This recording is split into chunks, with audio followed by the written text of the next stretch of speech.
What is up, everyone? Today we'll be checking out a triple shadow team in the Ultra League Holiday Cup. These battles were sent in by Jamie Finn, so thank you very much. You'll be running a line of Charizard, Snorlax, and Piloswine. Very balanced squad with a nice spice pick in the Piloswine. Honestly, not my preferred ice type in this meta. I think generally it's worse than Walrein, Auroras, and Alolan Sandslash, but there's very good synergy with Charizard, so I really like it in this line. Charizard can, of course, struggle with electric types and rock types, and those two Piloswine can deal with quite nicely. Then in the middle is running Snorlax, which I assume is going to be his main save switch or pivot, because it has play versus almost anything in this meta, really, and it is really nice at luring out those fighters like Obsidian, and you know, once Snorlax has done that, Piloswine can really go to town. Anyway, let's get into this first battle. Jamie leads into a Virizion there, which is very positive. The opponent switches out into a Magnezone, which Jamie has a very good response to in the Piloswine. Magnezone gets off a move, and he actually decides to shield it up. Very smart shield, as the Magnezone does go for Flash Cannon. Jamie gonna go straight for the high horsepower here, and it does knock out the Magnezone. Opponent might have been expecting Stone Edge there, which I think is the usual moveset on Piloswine. This is what I ran actually when I tried out regular Piloswine, as I like the one-shot potential on Charizards. But you know, when you're running Shadow, the Avalanche probably does enough anyway, and then the high horsepower could come in clutch versus Pokemon like Magnezone, as we could just see. Virizion came back into the Piloswine, and he actually was able to get off two Avalanches, which is huge. Now burnt both shields, and you know, once both shields are gone, these Shadows just go to town with their charge moves. Out comes an Alolan Golem now, and this is pretty nice for the Snorlax, as it does pack that superpower, of course, to probably basically one-shot this thing at this point. This is still kind of scary though, because if this Virizion gets some farm and gets to a Stone Edge versus the Charizard, that could be problematic. Actually, I think the Charizard already had a move loaded. No, yeah, and it's not even going to be able to see the Charizard anymore. Does get knocked out by the Snorlax. GG. All right, another proper or another good lead for the Charizard. Out comes the Snorlax now. He doesn't really have a great response to this, so he decides to shield the first move. Probably chip this Snorlax with either a Blast Burn or a Dragon Claw. Well, if this gets hit, it's not even going to chip the Snorlax. It's probably just going to kill it. But it ends up getting a shield.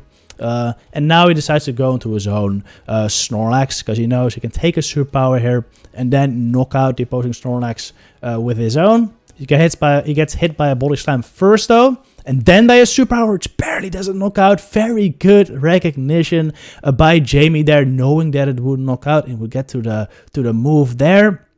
Oh man, opponent, I think, makes a slight mistake there. He could have kept the switch advantage there, but instead decided to take out the Snorlax with the Alolan Ninetales, locking it in and allowing Jamie to come back into Charizard to just knock it out with a Blast Burn. I think that's a bit of a misplay by the opponent there, as you basically just wasted your Alolan Ninetales. Yeah, you would have much rather one switch, and the Alolan Ninetales would have been on the Piloswine, the Giratina would have been on the Charizard. But yeah, this definitely works out for Jamie, as now he gets everything aligned nicely. I think even if the opponent had kept switch though, it would have probably been in favor of Jamie, just because he had the shield advantage, and Charizard with shield advantage definitely beats Giratina, and Piloswine can still put in a ton of work with high horsepower versus the Alolan Ninetales as well. Snorlax still kind of healthy though. But yeah, this Avalanche will definitely knock out. So GG, Piloswine with a nice sweep. Ooh, Galvantula lead. This is quite tough, but this is exactly why you got that Piloswine in the back, as it is quite a wall to this thing. First, you gotta go into your Snorlax though. And this is why debuffers in the lead are so scary, as that Galvantula just made this Snorlax basically useless with that attack drop, as these Body Slams are now gonna do much less than they did beforehand. And yeah, two of them definitely won't knock out this Talonflame, so the opponent has no reason to shield. Might try to go for the farm down here. Doesn't, as this Snorlax would have definitely reached another Body Slam. Instead, just goes for the Flame Charge. I think it build up like one extra Incinerate, so I should get to the Brave Bird right here. just a flame charge? No, this could be a Brave Bird. So Jamie shields it up wisely, as that would have definitely one shot. Out comes the Galv right now. The Galvantula is dry, meaning that after this, he needs one more Volt Switch for the next move. We're gonna see a catch. Oh, we do see a catch. Very, very nice. Discharge too. Wow, that's really nice. Out comes Walrein. Oh, this is where you would really like the Stone Edge, I think, but high horsepower would still do a ton of damage as well, I assume. Gonna go for the high horsepower on the CMP tie. Guys, every time you face a Walrein, keep in mind it's 5 Powder Snows for every single Icicle Spear. So very, very easy to remember. Just if you're trying to CMP tie with a Walrein, throw it on the 5 cycle. Alright, it's gonna do that again with the Dragon Claw, but unfortunately it does not knock out, and at this point it's looking pretty rough. The Galv is energy dry, but at this point 1 or 2 Volt Switches will knock out the Charizard, and that is too quick to get to another move, so it goes down. GG's. Alright, Giratina lead. This is a matchup I'm actually interested to see how it plays out, but I would actually assume he switches out here. He has actually 2 better answers to this in the back, so he does switch out after throwing the Dragon Claw. I really, really like that, as he definitely has to save this Charizard for a potential Obstagoon or a Virizion in the back. So he switches into the Snorlax to do that. Doesn't seem to be a fighter in the back though. Out comes an Aurorus, which is not too bad for Snorlax. He can grab a shield there with the Super Power. Does he grab another one? He doesn't. Oh my god, wow. Wow, debuffed Superpower. Still does so much. That's actually kind of crazy. I didn't realize. I mean, that's the power of shadows right there. It's the power of shadows. Aurorus, almost dead. Charizard comes out now. Shields up the Meteor Beam. A very smart shield there. Goes for the wing attack down. Now, what are we going to see? Ooh, the Golem comes in this time with Volt Switch. It's a very positive matchup for the Piloswine. A Stone Edge will do a good chunk. Since it's only neutral, probably not that worrying, but still, you want to keep your Piloswine healthy at this point. No reason to no shield. Otherwise, the Giratina might be able to farm down with the health it still has, because this does do a chunk. Oh my, it doesn't even reach another Stone Edge. Just goes for the Wild Charge, and it does absolutely nothing. Get to another Avalanche versus Giratina. Ooh, yeah, you should survive this, right? And I think it's another Piloswine sweep at this point. Piloswine, a really good core breaker against this line. Yeah, beats both the Giratina and the Golem. So, very nice. It's a very unexpected pick, it seems. Right, Charizard Mirror. I'm eager to see how it plays this out. Ooh, I like this a lot. I like this a lot. Saves the Blast Bird and catches a Dragon Claw bait on Snorlax. Out comes Obstagoon. This might not seem too great, but this is going exactly to plan, because this is what you want to lure out with Snorlax. Oh my god! Wow. Obstagoon eats that. Obstagoon just eats that. Almost goes down though, but this is actually, I think, favorable. I think you want the Obstagoon to let that go, because Obstagoon actually still has a lot of play versus Charizard too, as a Night Slash does quite a bit. I don't know why the Obstagoon went for the Crush Up there instead of a Night Slash. Oh my god, dude, this... Man, I need to make more Shadow Pokemon for Ultra League. I generally make the regular versions of most Pokemon for Ultra League, as, you know, Ultra League is kind of expensive if you make a lot of Shadows. But man, Shadows are just so much fun. The amount of damage these Pokemon are doing is crazy. It's crazy. So I need to... why is the opponent throwing Bulldoze? You definitely want to throw Ice Punch in this matchup because it's neutral. Oh my god, the opponent! No shoot, the high horsepower. Oh my god. There was no reason to no shoot. I guess they were expecting the Stone Edge. I guess, and Stone Edge wouldn't kill. So they thought, oh, might as well let it go. But no, Jamie came through with the high horsepower. Knocked out through 2 shields. Fair play, fair play. And that's where you see the benefit of running some unexpected movesets, I guess. Anyway, Alola-Ninetales with the Snorlax. This is kind of even, I believe. Especially when the Snorlax has a bunch of energy, is already thrown 2 Body Slams at the Alolan Ninetales, and the Alolan Ninetales wasn't even in the Weather Ball yet. Tries to farm down, but Charm Nerve comes in clutch. Snorlax hangs on with 1 HP to get to another Body Slam.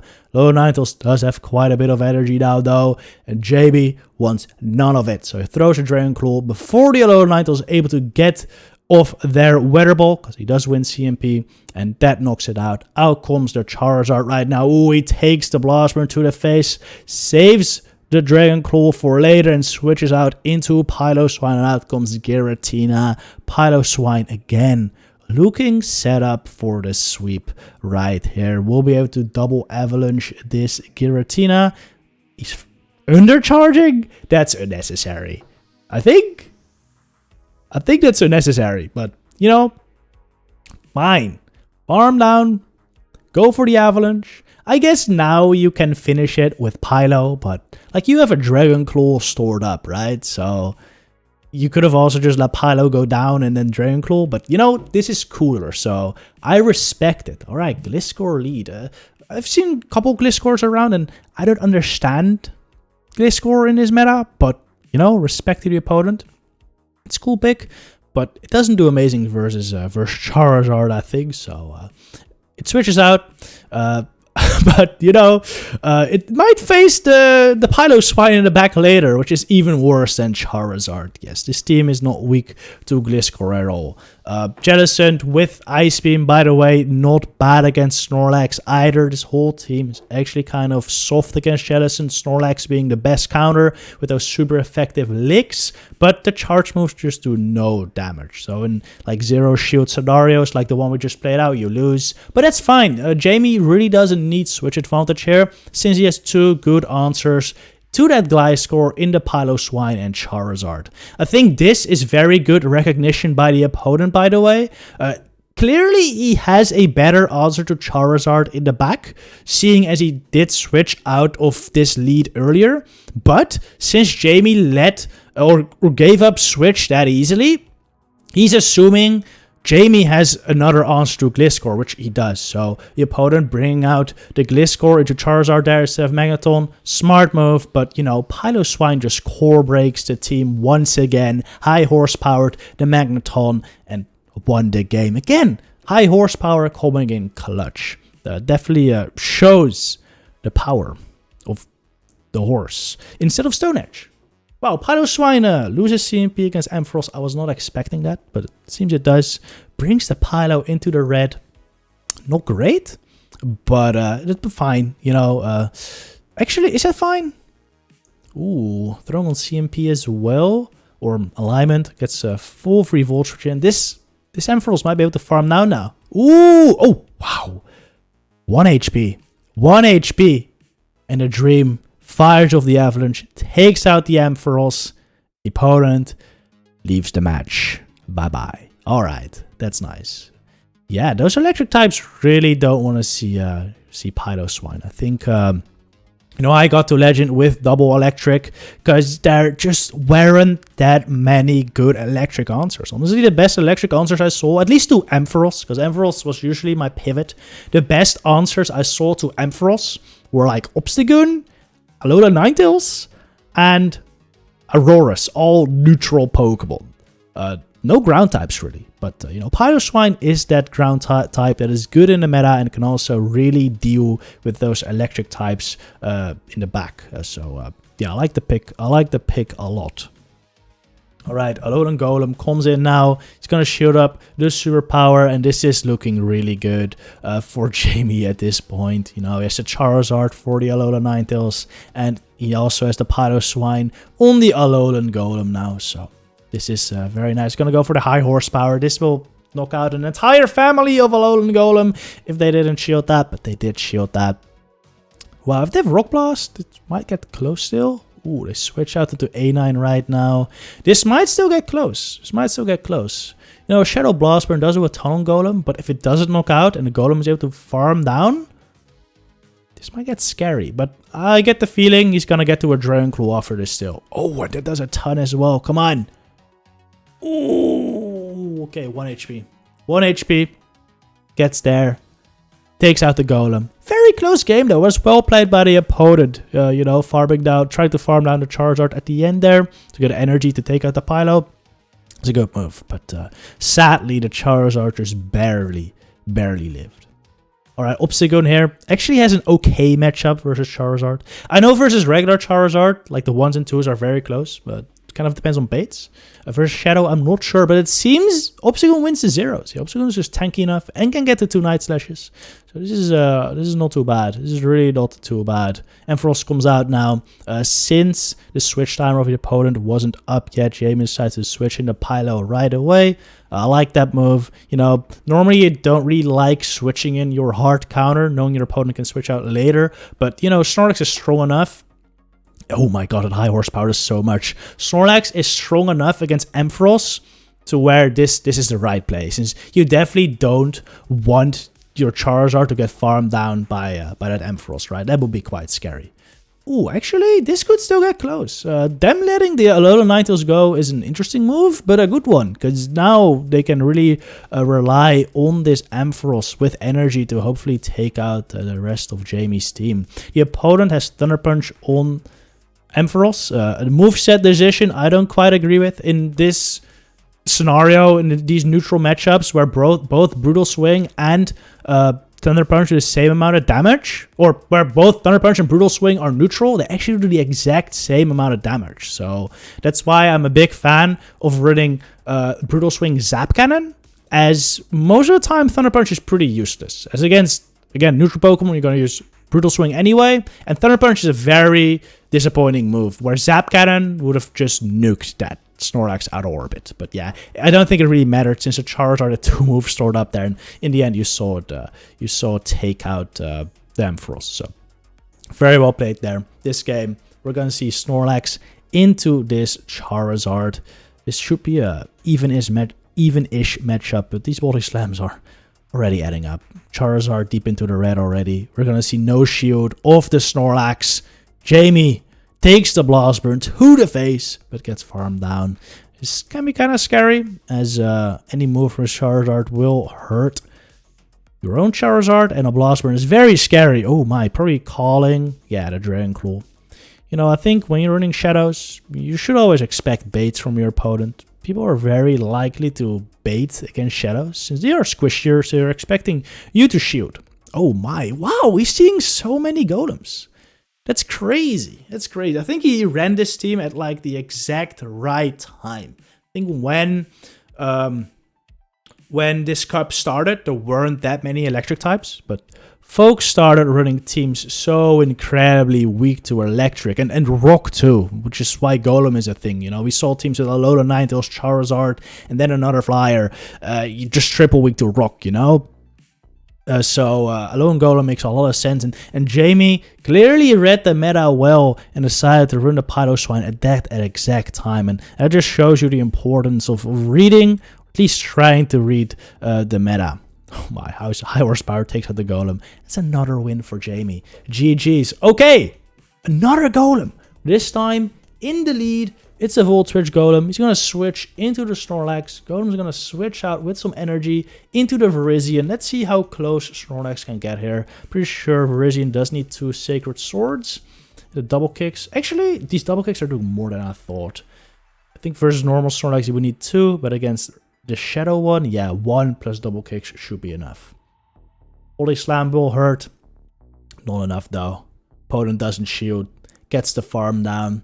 Should be able to get to the Stone Edge versus the Charizard. Ooh, he lets it go. Okay, okay. Oh, bye-bye. Okay, are we going to see a Piloswine sweep here? Golem has some energy. Oh, man, brings it in. Brings in. If it's like Ice Weak Pokemon in the back, like, I don't know. Honestly, even Charizard might be fine. Not at this point, because if you use 2 shields, that's kind of a mistake by Jamie here. If it's Giratina, this might be playable, actually. Unless the opponent shield stat, or no shield stat, then you just lose. Oh, it's Charizard. Yeah, that's over. That's over. All right, final game. We get a good lead. Alola Ninetales brings out the Talonflame. Not amazing for Jamie here, but oh my god, this is a great switch. You're not expecting the Brave Bird, right? Oh. Why wouldn't? So I think that's a really good no shield, but the opponent has some balls and threw the Brave Bird. I respect that, but this puts Jamie in an awkward spot, but not a bad spot per se. At this point, just let this go, right? I mean, you've taken one shield. The more shields are down, the worse Charmalola Ninetales is. So even though Piloswine doesn't have like a great matchup versus Charmalola 9, oh my god, this farm down with Piloswine is crazy. Look at that Incinerate damage. I definitely would not have done that. But, you know, I respect it. I respect it. You're gonna get a high horsepower off on the low Ninetales. This is alright. This is way overkill. This just killed an entire family of Ninetales. Oh my god, dude. You didn't need the high horsepower for the blast bird. Oh my god, dude. Oh, I'm flabbergasted. Those blast birds did so much damage. But yeah, that high, I don't think he should have come in with Piloswine into the Talonflame. I think it was a bit of a waste, because that energy really ended up doing nothing, as the blast bird would have knocked out the Alola Ninetales anyway from full health. But I do respect it. That was cool. So thank you very much, JB, for the battles. Very, very well played. Hope everyone watching also enjoyed the battles. We'll see you next one. Good luck with your battles trainers. There's a lot of battles.